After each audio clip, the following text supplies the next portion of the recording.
যাই। ছুটির দিনে সকালে দুজনে মিলে বেরিয়ে পড়লাম বাজার করতে। আর বাজার করতে যাওয়ার আগে রাস্তায় একটা চায়ের দোকান পড়ে, দুজনে মিলে একটু চা খেয়ে নিচ্ছি, তারপর বাজার করে বাড়ি ফিরব। চলে এলাম বাজার করে আবারও চায়ের দোকানে। তোমাদের দাদাভাই যখনই বাজারে যায় তখনই এই দোকানটাতেই চা খায়, খেয়ে বাজারে যায়, আবার ফেরার পথে পয়সা দিয়ে বাড়ি ফেরে। তো দুজনে মিলে যেদিন একসঙ্গে বেরোই সেদিন আমরা দুজনাই এখান থেকে চা খাই, খেয়ে তারপর বাজার করে বাড়ি ফিরি। আর ফেরার পথেই তোমাদের দাদাভাই কিন্তু দোকানে চায়ের পয়সাটা দিয়ে তারপরে ফেরে। আজও সেরকম চায়ের পয়সাটা দিতে এসে দেখো ওর আবারও চায়ের নেশা লেগে গেছে। চলে এলাম বাজার থেকে এসে দেখো আসার পথে পরোটা নিয়ে এসেছিলাম। সকালের টিফিনে আজকে তোমাদের দাদাভাইকে পরোটা দিয়ে দিলাম, আমার জন্য পরোটা আমি আনিনি। এখানে দেখো থালার মধ্যে ছাতু, মুড়ি, দই, চিড়ে সব কিছুই আছে। আজ চৈত্র মাসের একদম শেষ দিন, আর এই দিনে কিন্তু নিয়ম আছে এইসব খাওয়ার। তো আমাদের ঘরে আমরা আলাদা করে করি না কোনো দিনই, কেননা পিসিমণি আছে, পিসিমণির ঘরে প্রত্যেক বছরই এই নিয়মটা পালন করা হয়। আর পিসিমণিই কিন্তু আমাদের ঘরে দিয়ে যায়, সেই রকমই প্রত্যেক বছরের মতন এবারও দিয়ে গেছে।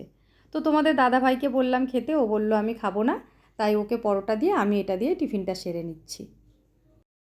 তো বন্ধুরা, আজ কিন্তু তোমাদের সকালবেলায় আমার গুড মর্নিং বলা হয়নি, তো চলো এখনই বলে দিই। গুড মর্নিং বন্ধুরা, এইচডি লাইফে তোমাদের সবাইকে অনেক অনেক স্বাগত আর অনেক অনেক ভালোবাসা। তো চলো, প্রথমেই তোমরা দেখতে পাচ্ছ আমি আলু এনেছি, আর আলুটা আমি এর মধ্যে ঢেলে নিলাম। এবার চলো কি কি বাজার করেছি তোমাদের দেখাই। তো প্রথমেই দেখো আমি আগে মুদিখানার জিনিসগুলো বার করে নিচ্ছি, কেননা ছেলেকে আগে আমার টিফিনটা দিতে হবে।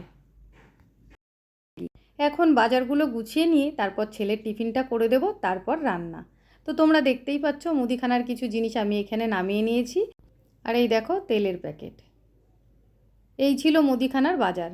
আর এবার নামাবো সবজি বাজারে কি কি সবজি বাজার করেছি সেই সব। তো দেখো প্রথমে পেঁয়াজ নামিয়ে নিলাম, পেঁয়াজের আলাদা ঝুড়ি আছে, তার মধ্যে পেঁয়াজটা পরে ঢেলে নেব। আর এই দেখো লাল শাক আনা হয়েছে।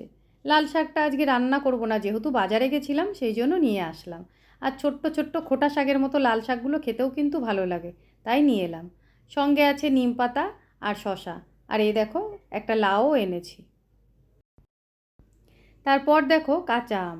কাঁচা আমটা কিন্তু কাঁচা খাওয়ার জন্য আনিনি, অবশ্য আমার ছেলে কাঁচা আম দেখলে কিন্তু খেয়ে নেবে, ও কাঁচা আম খেতে খুব ভালোবাসে। আজকের আমটা আমি এনেছি টক ডাল খাওয়ার জন্য। ডালে তো একটা আম দিলেই হয়ে যাবে, কিন্তু এখানে 3টে আম আছে, ছেলেরও হয়ে যাবে কাঁচা আম খাওয়া। তো যাই হোক বন্ধুরা, দেখো সবজিগুলো তো আমি সব ঢেলে নিলাম। এবার চলো কি রান্না করবো আজকে সেগুলোও তোমাদের দেখাই। তো প্রথমেই দেখো প্যাকেটের মধ্যে আমি মাছটা ঢেলে নিচ্ছি। মাছ আজকে আমি বেশি আনিনি, কেননা আজকে মাংসও এনেছি।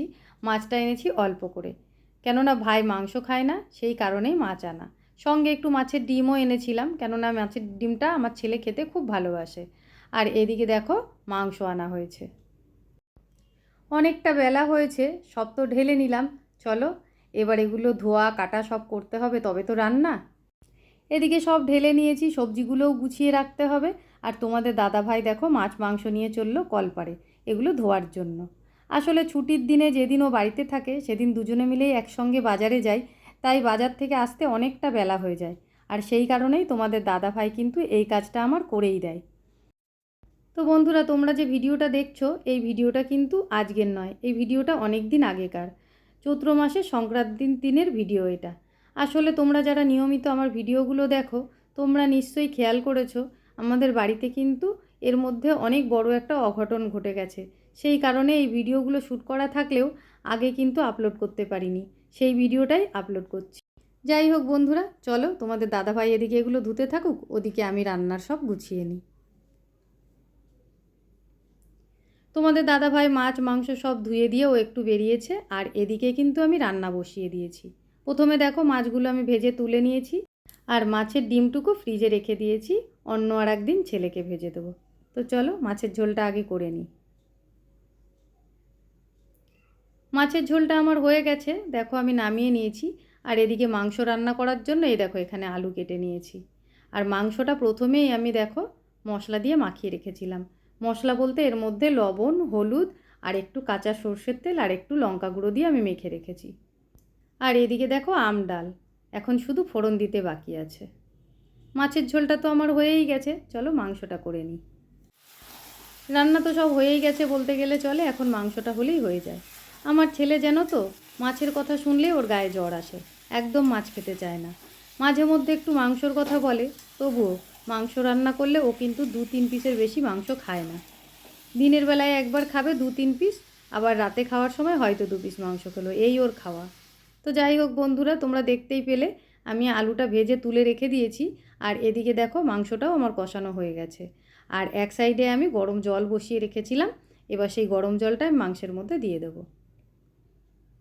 আমি কিন্তু সব রান্নায় গরম জল দিই না, এমনিই রান্না করি, শুধু মাংসটা রান্না করার সময় একটু গরম জল দিই।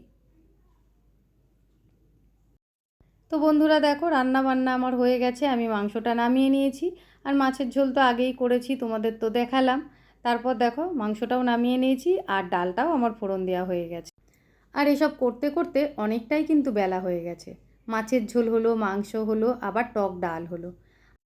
আসলে ছুটির দিন তো, তাড়াহুড়োটা নেই।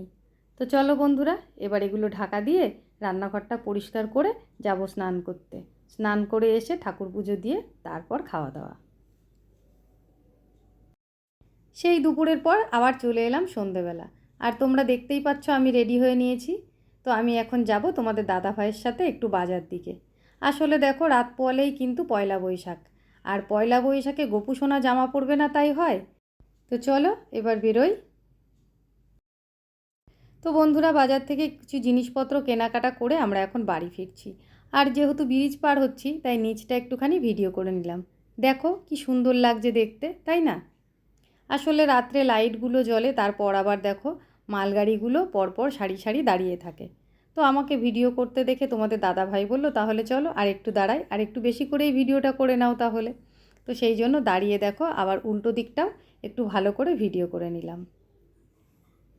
তো অনেকটাই রাত হয়েছে, তোমরা তো দেখলে আমি একবার বেরোলাম, আমি কিন্তু বাজার দিকে দুবার করে রাউন্ড দিলাম। কেননা একবার একটা জামা ছোট হয়েছিল, সেটাকে আবার পাল্টিয়ে নিলাম। বাজার থেকে এসে দেখো এই যে রুটি বানিয়ে নিলাম। আর দিনে যেহেতু মাংস রান্না করেছিলাম, তো আমি যেদিনই মাংস রান্না হোক না কেন সেদিনই দুবেলার একসাথে করে রেখে দিই, যাতে রাতে আর করতে না হয়। আর যেদিন মাছ মাংস রান্না হয় সেদিন দিনের বেলায় অতক্ষণ ধরে রান্না বান্না করে রাতে কিছু রান্না করার এনার্জিও কিন্তু থাকে না। আর তোমরা তো জানোই আমি রাতে রুটি খাই, তাই রুটিটা আমার করতেই হয়। তো তোমাদের দাদা ভাই আর আমার ছেলে দুজনাই রুটি মাংস খেতে খুব ভালোবাসে, তাই আজকে আর ভাত করিনি, সবার জন্যই রুটি করে নিয়েছি। দিনের বেলায় মাংস রান্না করলে কিন্তু এই একটা সুবিধা। তো যাই হোক বন্ধুরা, আজকের ভিডিওটা কিন্তু অনেক দিন আগেও একবার তোমাদের বললাম, এখনও বলছি। এর পরের ভিডিওটাও হয়তো আগেরই শ্যুট করা পাবে, তারপর থেকে আবার নতুন করে ভিডিও করতে শুরু করব। তো চলো বন্ধুরা, আজকের ভিডিওটা এই পর্যন্তই। তোমাদের কেমন লাগলো অবশ্যই কিন্তু কমেন্ট করে জানিও। আর যদি চ্যানেলে নতুন হয়ে থাকো, চ্যানেলটাকে সাবস্ক্রাইব করে আমার পাশে থেকো। দেখা হবে আবার পরের ভিডিওতে, ততক্ষণের জন্য তোমরা খুব ভালো থেকো। টাটা বন্ধুরা।